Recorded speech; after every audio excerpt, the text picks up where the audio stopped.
Magandang buhay sa lahat mga kagaring. Ngayon po magha-harvest tayo. Kahit ito ay second harvest na.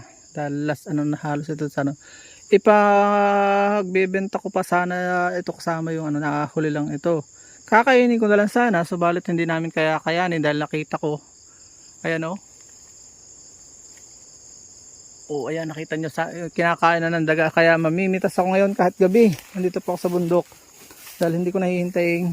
Maunahan na naman ako ng mga kaibigang daga. Tara, let's go na.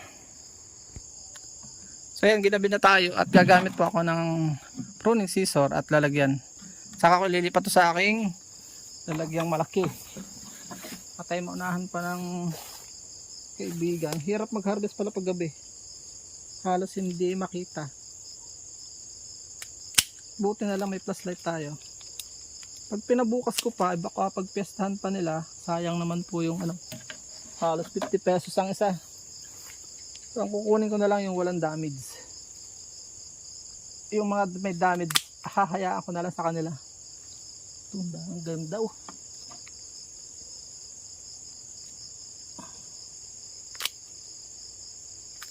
Libo po ngayon ang kita dito oh. Ilang piraso lang eh. Mahina na 1,000 dito. So yan, naulan na. Kahit naulan talaga hataw tayo. So meron pa doon. Papakita ko lang sa sample sa inyo. Kitang kita ang ambon na yan. Hindi pa naman siya ikamamatay ang ambon na yan. Ganda oh. So dito tayo sa kabila. Grabe ang ulan. Sana makasama naman ito. Hirap din kumilos. Walang plato magpatila.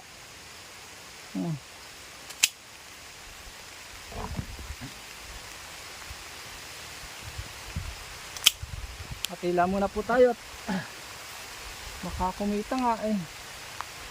Ubus na sa gamot. So yun oh, pwede pa rin po itong ganitong tsura. 3, 2, 4, 6, 7 na agad. Bilis, baka may 20, baka makaka-20 po ito. Ito, mataba ako, taba. Siyam na ako, hindi kasama yung maliit, di 8 lang. Oh, sa kabila.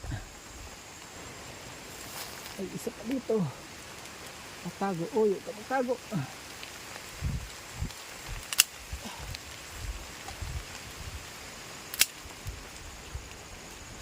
Tinatanggal po yan eh. Kaya may ganito para wag madaling mabulok.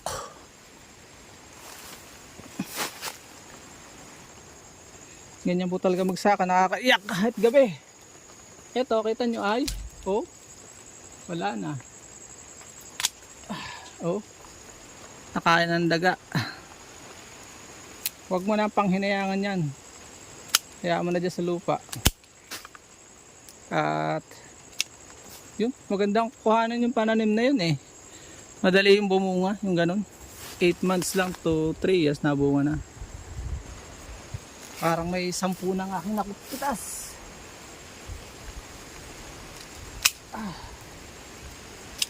Yun, ganda ng kuhanan ng pananim. Ganda oh. Gusto pa isa. Kailan na ba ako? May 12 na ito ari ito. Mamaya ako nabibilangin. Yan o. Para hindi ka mahirapan, iputulin muna. Saka mo na siya hiwagin. So yun lang siguro. Hanggang dito lang po muna. Maulan. So yan mga kagre, naka-harvest po ako ng 24 ano.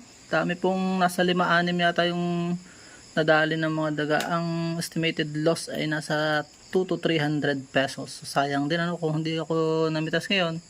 Ay sayang. Yun lang. Maraming po salamat. Please support all Filipino vloggers. Pakitarat sa budol kakaisa po lahing Pilipino. Paalam and God bless. Ito po ay mahigit 1,000 na. Saglit lang. Kaya kahit gabi sayang naman kung hindi ko pipitasin. Paalam po. Bye bye. Ganda oh.